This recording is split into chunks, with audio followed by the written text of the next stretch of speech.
The sky above Valara Prime burned red and orange. Ships fell from space like dying stars. The great capital of the Galactic Coalition, a world that had known peace for 3,000 years, was dying. Admiral Doan stood on the bridge of his ship, the HSS Defiance. He was 58 years old. His hair had turned gray long ago. His face carried the lines of a man who had seen too much war. But his eyes remained sharp and calm as he watched the battle unfold on the massive screen before him. "The Valori fleet is gone," said Lieutenant Yuna. She was young. Maybe 30, with quick eyes and quicker thoughts. Her fingers moved across her control panel as she tracked the disaster. "The Manthari are pulling back. The Salvan. I cannot find the Salvan anymore." Dohan said nothing. He watched as another coalition ship exploded in silence. In space, there was no sound. Just light and death. The Keth had come from the center of the galaxy. No one knew much about them. They were a hive mind, millions of creatures sharing one thought, one hunger. Their ships were not made of metal. They were alive.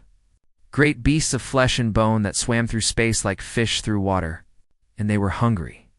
For 200 years, the Keth had eaten their way through the outer systems. Colony after colony had fallen. Species had died. Entire civilizations had become food. The Coalition had watched from far away and done nothing. The Keth were someone else's problem. Now the Keth were here. And the Coalition was learning a hard truth. They had forgotten how to fight. On the planet below, Counselor Taiwan watched the Council fall into chaos. He was humanity's voice in this great hall. For 5 years, he had sat in the smallest chair at the longest table, speaking words that no one wanted to hear. Today, everyone was screaming and no one was listening, cried the Valori High Counselor. His silver skin had turned pale with fear. "Perhaps the Keth will accept tribute." "Perhaps the Keth do not take tribute," said the Manthari representative. Her insect-like body clicked and shook. "They take flesh. They take worlds. They take everything. Then we run," said another voice. "We scatter to the far reaches. We hide." Taiwan closed his eyes. He thought about Earth. He thought about the small blue world where humanity had been born. Humans had joined the Coalition only 40 years ago. They were the youngest species at the table. The weakest. The most primitive. The other species had made this very clear. Humans were tolerated, not respected. Their technology was crude. Their culture was young. Their ships were ugly boxes of metal, while others flew in vessels of crystal and light. Humanity was a child playing with adults, but Taiwan remembered something the adults had forgotten. He remembered history. Human history. He remembered the stories of survival against impossible odds. He remembered ancestors who had faced extinction and refused to die. The doors of the council chamber exploded inward. Soldiers ran in, their faces filled with terror. "The shields are failing," one of them screamed. "The Keth are landing troops." The council members ran. They pushed and shoved like animals. Dignity vanished. Pride vanished. 3,000 years of civilization vanished in the face of death. Taiwan did not run. He walked to the communication console in the center of the room. His hands were steady as he opened a channel. "Admiral Doan," he said. "Are you still there?" In orbit, Doan heard the voice through the chaos of battle chatter. He almost smiled. "I am here, Counselor. How many ships do you have?" 12. 12. Taiwan looked at the screen showing the Keth swarm. Hundreds of thousands of living ships, blocking out the stars. The Coalition has lost 3,000 ships in the last 4 hours. "You have 12? "Yes, sir." "What do you plan to do with 12 ships?" There was a pause. When Dohan spoke again, his voice was different, harder. "I plan to fight," the Coalition High Admiral cut into the channel. His voice was high with panic. "Human vessel, you are ordered to retreat. Fall back to Rally Point 7. This battle is lost." "Respectfully, sir," said Doan, "I disagree. This is not a request. This is an order." "Your primitive ships cannot make any difference against Admiral," said Doan quietly. "With respect, shut up." The channel went silent. No one had ever spoken to the High Admiral that way. No one would dare. Taiwan found himself laughing. It surprised him. In the middle of the end of the world, he laughed. "Admiral Doan," he said, "what do you need?" "Permission. Official permission from the Council to engage the enemy." Taiwan looked around the empty chamber. The great leaders had fled. The wise elders had run. Only he remained. "I am the only council member present," he said. "I speak for humanity. And right now, I speak for the coalition. You have permission. Thank you, Counselor." "Admiral, they have hundreds of thousands of ships." "Yes. You have 12. I know." "The odds, Counselor," said Doan, and now his voice carried something new, something bright and terrible. "We are human. We have never cared about odds." Lieutenant Yuna looked at her admiral with wide eyes. "Sir, this is suicide." "Maybe," said Doan. "But it is our suicide. And I would rather die attacking than running." He pressed the ship-wide communication button. "All hands, this is the Admiral. We are going into the swarm. We are going to hit them harder than they have ever been hit. Some of us will not come back. Many of us will not come back. But those who survive will tell the galaxy what humans are made of." He paused. Then he spoke the words that would become legend. "Today, we show them why they should have been afraid of us." 12 human ships turned toward the endless swarm of the Keth. They were small. They were crude. They were nothing compared to the enemy. But they did not run. And in that moment, as all seemed lost, everything began to change. When all seemed lost, humans hit and changed everything. The HSS Defiance moved through the debris field like a ghost. Around it, the wreckage of 1,000 coalition ships drifted in the darkness. Bodies floated past the windows. Valori, Mantheri, Solvan, all the proud elder species, now cold and dead.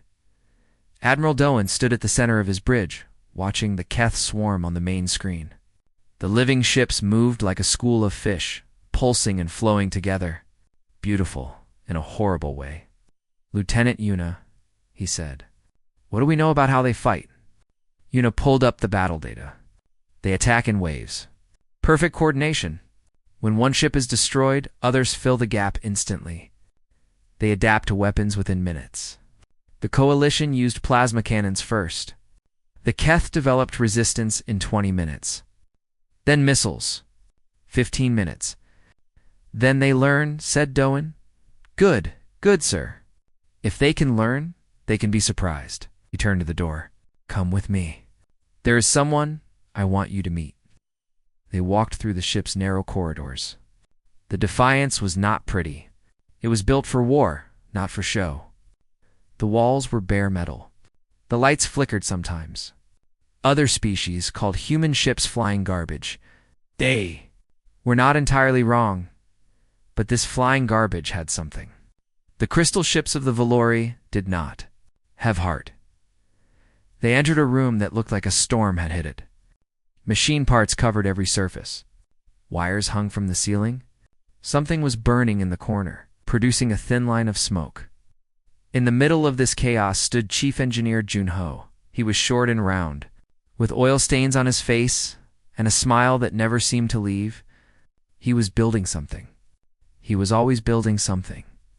"Admiral," he said happily, "you came at the perfect time. Look at this." He held up an object that looked like a metal ball covered in spikes. "What is it?" asked Yuna. "I call it the Screamer.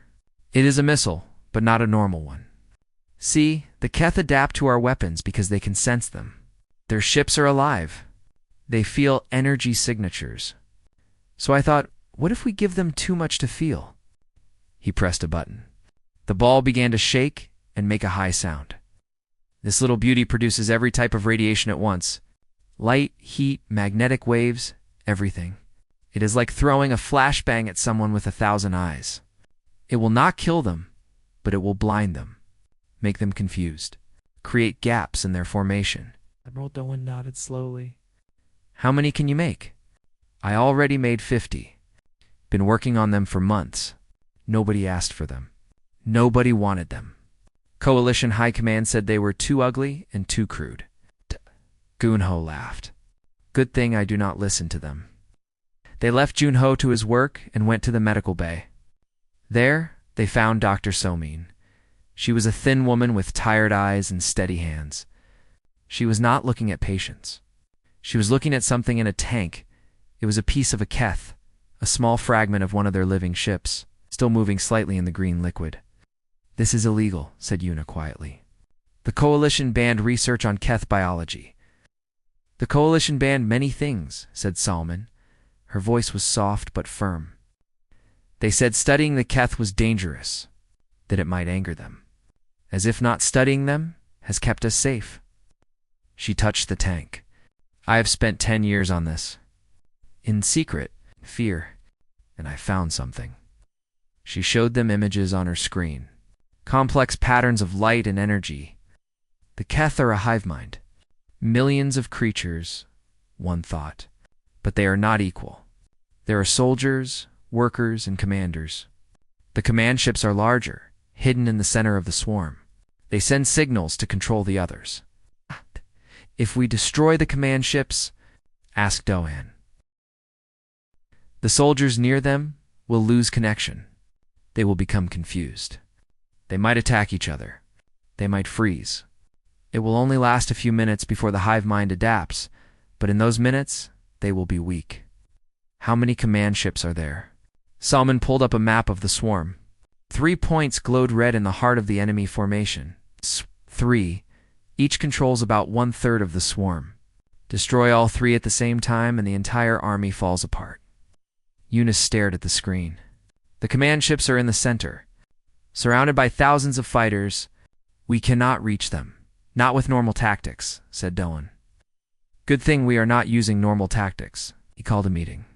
All the captains of the 12 human ships gathered on a video call. Their faces filled the screens around the Defiance's bridge. Some were young. Some were old. All were human. All were afraid. But none of them wanted to run. Here is the plan, said Doan. We do not fight like the Coalition. We do not line up in pretty formations. We do not follow the rules. We fight like humans. Dirty. Unpredictable. Crazy. He showed them the map. Phase 1. We scatter. Break into groups of 2 or 3. Use the debris fields for cover. Go dark. No engines, no signals, nothing. We become ghosts. Phase 2. Junho's screamers. We launch them into the swarm. They blind the keth, create chaos. In that chaos, we strike. Phase 3. 3 teams go for the command ships. 1 ship rams each command vessel and detonates its reactor. Direct impact. Silence. Sir, said Captain Sujin from the destroyer Hammer, you are asking for suicide missions. I am asking for volunteers, said Doan. I will not order anyone to die. But I will ask, because if we do not do this, everyone dies. Not just us. Everyone. More silence. Then Sujin spoke again. My ship will take the first command vessel. Another captain raised his hand. Then another. In the end, every ship volunteered. Doan had to choose only 3. Lieutenant Yuno watched this happen. She did not understand. These people were choosing to die. Why? For what? Admiral, she said quietly after the meeting ended. I have studied every species in the Coalition. None of them would do this. The Veleri believe in survival above all. The Manthri follow logic and probability. The Solvan accept fate. None of them would throw their lives away against impossible odds. Why do humans? Doan was quiet for a long moment. Then he spoke. Because we are too stupid to know when we are beaten, he smiled slightly. And because giving up is worse than dying, we would rather die fighting than live running. It is foolish. It is irrational. It makes no sense. He looked out at the stars. It is the most human thing there is. 12 ships began to move. They separated, scattered, disappeared into the darkness and debris. The Keth did not notice. Why would they? They had just destroyed 3,000 ships. What were 12 more? They were about to find out, when all seemed lost. Humans hit and changed everything. The screamers launched first. 50 metal balls flew into the Keth swarm, spinning and screaming with every type of energy humans could produce. The living ships of the Keth reacted like animals touched by fire. They pulled away. They crashed into each other. Gaps appeared in their perfect formation.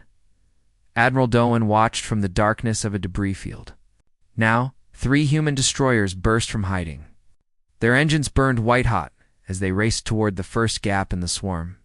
The Keth turned to stop them, but the confusion slowed their response. For the first time in the battle, the enemy was not perfect. Captain Sujin sat in the command chair of the Hammer. She was 45 years old. She had a husband on Earth and 2 daughters she would never see again. She had looked at their pictures one last time before the attack began. Now she looked only forward. "All power to engines," she ordered. "Ram speed."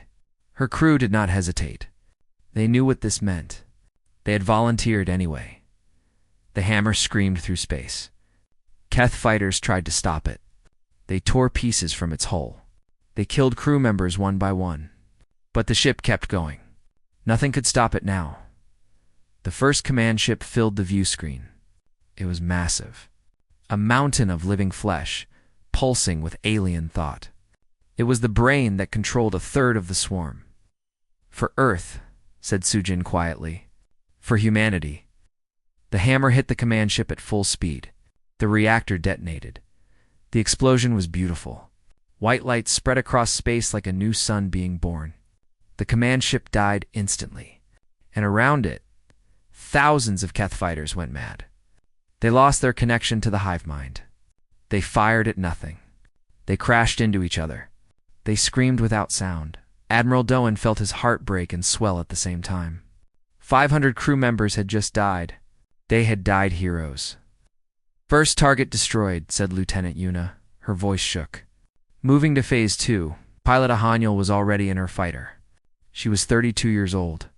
3 months ago, the Keth had attacked the human colony of New Sol. Her parents had lived there. Her little brother had lived there. Now no one lived there. She had volunteered for this mission before anyone else. Her squadron of 12 fighters, a launch from the carrier. They were small and fast, designed for attacks that bigger ships could not make. Their target was the second command ship, deep in the swarm. "Stay tight," Haniel told her pilots. "Follow my lead. Do not stop for anything." They flew into hell. Keth fighters came at them from every direction. The first human pilot died in the first 30 seconds. Then another. Then another. Haniel watched her squadron shrink on her screen. 12 became 10. 10 became 8. 8 became 5. She did not stop. She could not stop. Her parents were watching. Her brother was watching. She would not fail them. The second command ship appeared ahead. It was trying to move away, sensing the danger. But it was too slow. Living ships were powerful, but they were not fast. "All fighters," said Haniel. "Attack run." 5 fighters dove at the command ship. Keth defenders tore into them. 3 more pilots died. Only Haniel and 1 other remained. The other fighter exploded next to her. She was alone. Her ship was damaged. Fire burned in the cockpit. Warning lights screamed at her. She could not survive another minute in this chaos. She did not need a minute. "I am sorry, little brother," she whispered. "I will see you soon." She aimed her fighter at the command ship's brain, the part that controlled everything. The part that thought she ejected 1 second before impact. The explosion threw her through space. Her flight suit protected her from the cold and the radiation, but just barely. She floated in the darkness, surrounded by the bodies of her squadron, watching the second command ship die. 2 down. 1 to go. But there were no more ships to sacrifice. The third command ship was moving now, hiding deeper in the swarm. It knew what was happening. The Keth were learning. Admiral Doan looked at the map. "We need another way in, sir," said Dr. Somin over the communication channel. "I have an idea." "A terrible idea," she explained. During her secret research, she had captured a small Keth transport. A living ship, but a young and stupid one. She had been feeding it, keeping it alive, studying it, and she had learned how to confuse its senses. How to make it think humans were Keth. Can ride it into the swarm, she said. It will take us straight to the command ship. The Keth will not stop their own kind, and then... Asked Doan. Then we fight. At close. The way humans used to fight before we had ships. Sergeant Murray listened to this plan. She was the leader of the Marine squad on the Defiance. Her job was close combat. Boarding enemy ships. Fighting in corridors and rooms where there was no room to run. She smiled. Finally, a job for her. My squad will go, she said. Private Dongwu stood beside her. He was 19 years old, the youngest Marine on the ship. He had joined the military to pay for school. He had never expected to fight. He was afraid. More afraid than he had ever been. But he did not step back. His hands shook, but his feet stayed still. The Keth transport was small and disgusting. It smelled like rotting meat. Its walls moved slightly, like breathing skin. 20 Marines climbed inside, trying not to touch anything. Dr. Soman injected the transport with chemicals that made it calm. That made it obey. It began to move toward the swarm, carrying its human cargo. The Keth did not stop them. They flew past fighter after fighter, deep into the heart of the enemy. Dongwu looked out a small window and saw nightmares. Living ships the size of mountains, creatures that had eaten civilizations, and they were flying right into the middle of them. Breathe, said Myray. She put a hand on his shoulder. Fear is normal. Courage is not the absence of fear. Courage is being afraid and fighting anyway. He nodded. He checked his weapon for the 10th time. They reached the 3rd command ship. The transport crashed into a docking bay that was never meant for them. The Marines burst out, firing at everything that moved. The Keth had never seen this. No species had ever invaded one of their command ships. No species had ever been crazy enough to try. Humans were crazy enough. The fighting was brutal. The Keth were fast and strong. Their claws could cut through armor. Their numbers seemed endless. Marines fell. Good men and women who had volunteered to die, Murray led from the front. She shot and stabbed and kicked her way through the living ship. Behind her, Dongwu fired at shadows, trying not to scream. Then he saw it. A Keth coming at Murray from behind. She did not see it. Time slowed. Dongwu raised his weapon. His hands did not shake anymore. He fired. The Keth died. Murray turned, saw what had happened, and nodded at him. That was all. One nod. But it meant everything. They reached the brain room. It was a massive space, filled with pulsing flesh and strange lights. This was where the hive mind lived. This was what controlled the 3rd of the swarm. Myray planted the bombs. There was no time to escape. They all knew this. She opened a channel to the Defiance. Admiral, it is done, Sergeant. Doan's voice was thick. Thank you, tell them, said Murray. She looked at her Marines. At Dongwu, who was not a boy anymore. Tell them humans do not break. She pressed the button. The 3rd command ship died. And with it, the Keth swarm shattered. Above Valara Prime, the greatest enemy the galaxy had ever known began to scream. When all seemed lost, humans hit and changed everything. The Keth swarm was broken, not destroyed. Not defeated, but broken. For the first time in their history, the hive mind lost control. A 3rd of their ships drifted aimlessly. Another 3rd fired at random, hitting their own kind. The last 3rd tried to maintain formation. The confusion spread through them like disease. Admiral Doan watched from the bridge of the Defiance. His ship was damaged. Half his weapons were gone. 3 of his crew had died when a Keth fighter had struck them earlier. He was exhausted, but he was not finished. Status of remaining ships, he said.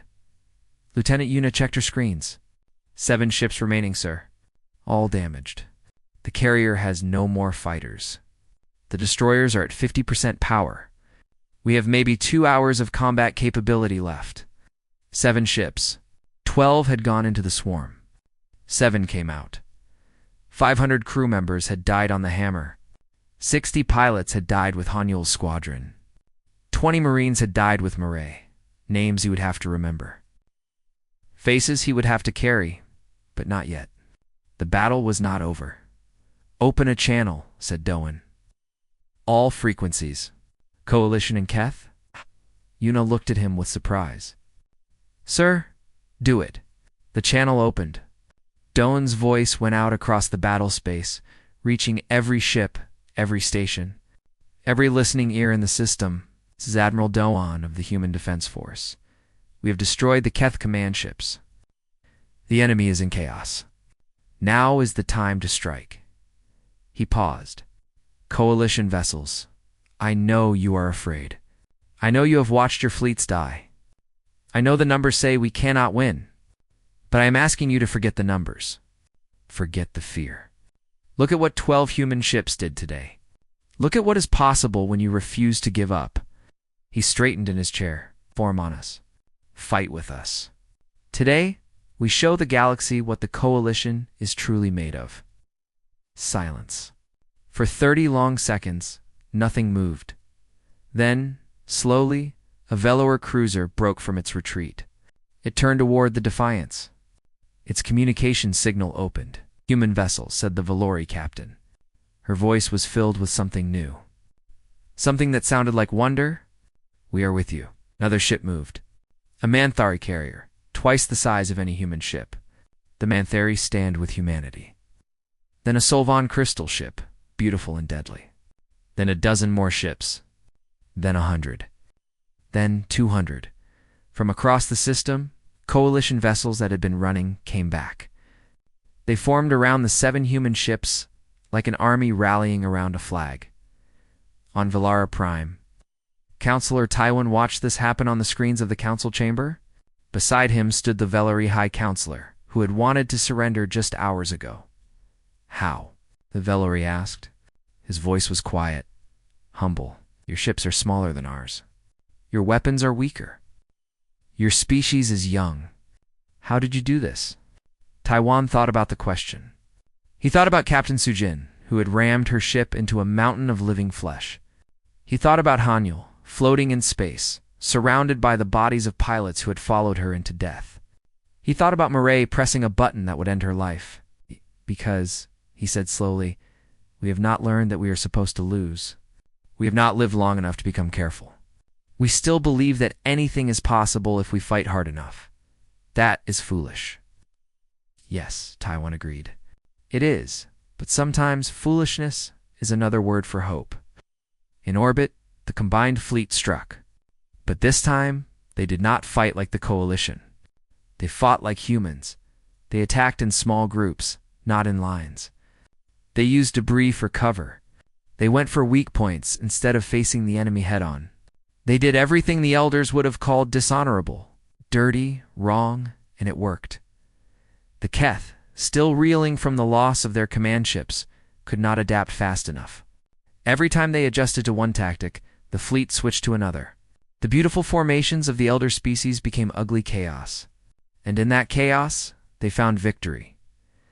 Hour by hour, the Keith were pushed back. Their swarm shrank. Their living ships died by the hundreds, then by the thousands.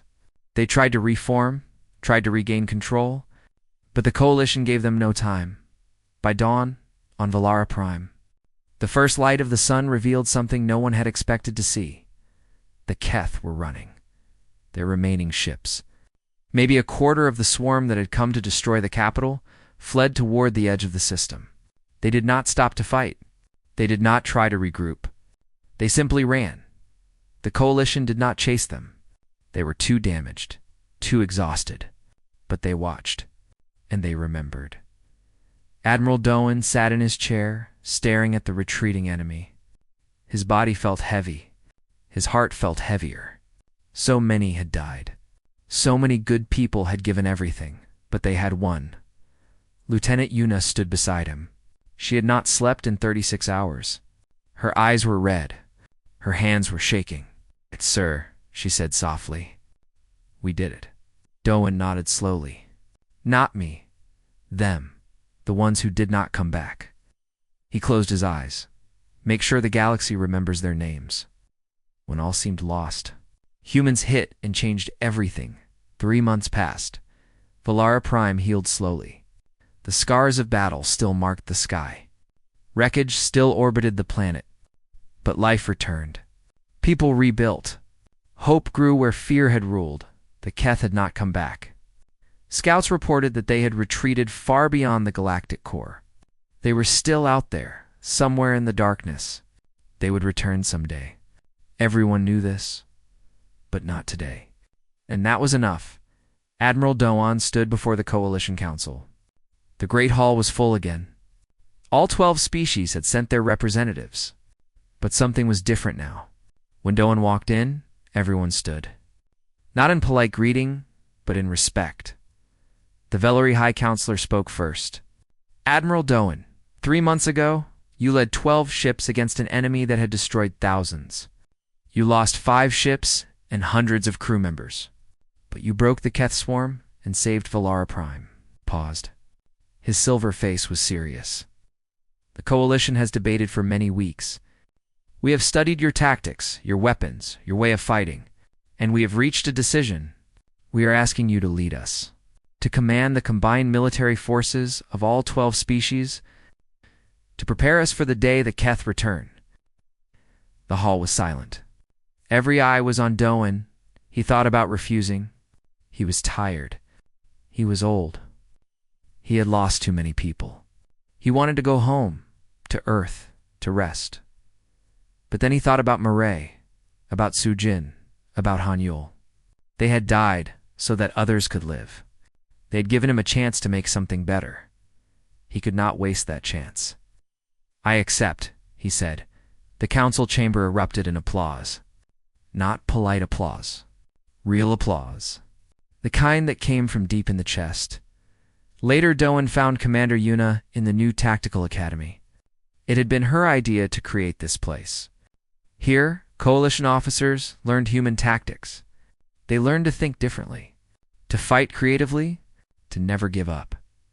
She was teaching a class when he arrived. Valori, Menthari, Salvan, all sitting together, all listening to a human explain war. The most important weapon, she was saying, is not a ship or a bomb. It is the willingness to keep fighting when everything says you should stop. This is what humans call hope. This is what we will teach you. Doan smiled and walked away. She did not need him anymore. Chief Engineer Jun-Ho had a new workshop now, 3 times bigger than the old one. The Coalition had given him unlimited resources and told him to build whatever he wanted. He was like a child in a toy store. Admiral, he said happily when Doan visited. Look at this. He showed Doan a weapon that looked like a small sun trapped in glass. I call it the Heartbreaker. It sends a signal that confuses hive mind connections. Tested it on captured Keth's tissue. Works perfectly. When the Keth come back, they will find us ready. The Coalition approved this research. Doan asked. They did not just approve it. They begged me to do it. Gunho laughed. Funny how nearly dying changes minds. In a medical station orbiting Valara Prime, pilot Haniel was learning to walk again. The ejection had broken half the bones in her body. Doctors had said she would never fly again. She was proving them wrong, one step at a time. Slow down, said her physical therapist. You will hurt yourself. I have been hurt before, said Hanyul. Did not stop me then. Will not stop me now. She took another step. And another. Pain screamed through her body, but she did not scream with it. Somewhere out there, a squadron waited for her. A new squadron, named after the pilots who had died following her into the swarm. She would lead them again. She would fly again. Or she would die trying. Either way, she would not give up. Private Dongwu was not private anymore. They had made him a sergeant after the battle. He had not wanted the promotion. He did not feel like he deserved it. But Mireille had believed in him. In the last moments of her life, she had nodded at him. She had seen something in him worth saving. He would spend the rest of his life trying to be worthy of that nod. Now he trained. New Marines? He taught them what Mireille had taught him. That courage was not the absence of fear. That fighting was not about winning, but about refusing to lose. That humans did not break. Sometimes at night, he visited her memorial, a simple stone with her name. He would stand there saying nothing, remembering everything. Counselor Taiwan gave one final speech. It was broadcast across the entire coalition to every world, every station, every ship. For 40 years, you called us children, he said. You were right. We are children. Young and foolish and unable to see our limits. We fight battles we should not win. We hope when hope is foolish. We refuse to accept that some things are impossible. He paused, looking at the camera. The Keth believed they could not be stopped. 3,000 years of conquest had taught them this. They had forgotten what it means to face an enemy who does not know when to quit. Now they remember. And when they return, they will face not just humanity. They will face a coalition that has learned the human way. A coalition that has found hope again. The universe is dark and dangerous and full of things that want to destroy us. But we are not afraid, because we have learned something the Keth never understood.